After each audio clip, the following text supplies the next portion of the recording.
Hello everyone, welcome back. So in today's video, I'm going to show you how to add Robinhood chain to the Rabby wallet.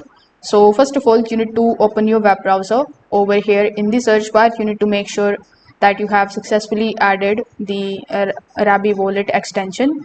Now, once you have it, you need to open a new tab and search for docs.robinhood.com/chain/add network to the wallet. So when you search for this, you are going to see the option of add network to the wallet. When you click on it, you can select the option of mainnet and testnet.